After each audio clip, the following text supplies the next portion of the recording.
I am thankful to God for acquitting me. കുടുംബവും രാഷ്ട്രീയ പ്രവർത്തകർ സഹപ്രവർത്തകർ എങ്ങനെയാണ് കൂടെ എന്നത് കേസിൽ? അവരെല്ലാവരും ഉറച്ചു തന്നെ എന്റെ കൂടെ വന്നു. ഇതിലെന്തെങ്കിലും കൂടെ ഉദ്ദേശിച്ച് പറയാൻ പറ്റുമോ? ഇപ്പൊ അതങ്ങനെ കാര്യങ്ങളൊന്നും ഞാൻ പറയുന്നില്ല.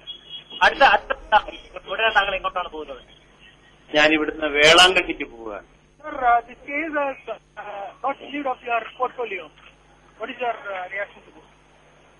That we will take നമ്മോടൊപ്പം ചേരുന്നു. ശ്രീ പി ജെ ജോസഫ്, താങ്കൾ കുറ്റവിമുക്തനാക്കപ്പെട്ടിരിക്കുന്നു.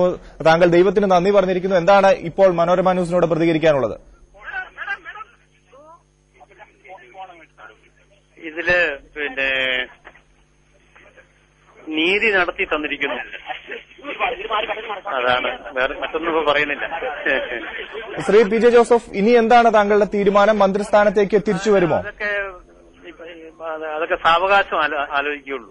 അതുതന്നെയാണോ താങ്കളുടെ ആഗ്രഹം? അല്ല, ആ വിഷയങ്ങളൊക്കെ സാവകാശം ആലോചിക്കുകയുള്ളൂ. എന്താണ് താങ്കളുടെ എന്ത് ന്യായമാണ് ഇപ്പോൾ കോടതിയിൽ ബലപ്പെട്ടതായി തെളിഞ്ഞിരിക്കുന്നത്? അല്ല, അതൊന്നും മുഴുവൻ വായിച്ചിട്ടില്ല. വിധിന്യായം നോക്കി പറയേണ്ടതായിട്ടുണ്ട്. ഈ പരാതിയെ ദുർബലപ്പെടുത്തിയ കാര്യങ്ങൾ എന്തൊക്കെയായിരുന്നു? എന്തോ പരാതിയെ ദുർബലപ്പെടുത്തിയ കാര്യങ്ങൾ എന്തൊക്കെയായിരുന്നു? ഇല്ല, അതെല്ലാം വിധിന്യായത്തിലുണ്ടല്ലോ, അത് പറയട്ടെ. അത് അല്ലാണ്ട് ഞാനിപ്പോ അതിനെപ്പറ്റി പറയുന്നത് ശരിയല്ലല്ലോ. ഈ ഒരു കേസുമായി ബന്ധപ്പെട്ട് താങ്കൾ ഇതുവരെ അനുഭവിച്ച ഒരു പ്രശ്നങ്ങളെ എങ്ങനെ കാണാൻ കഴിയും? ഞാനതിനെ ഒരു വളരെ സമയത്തോടുകൂടി തന്നെയാണ് സമീപിച്ചത്.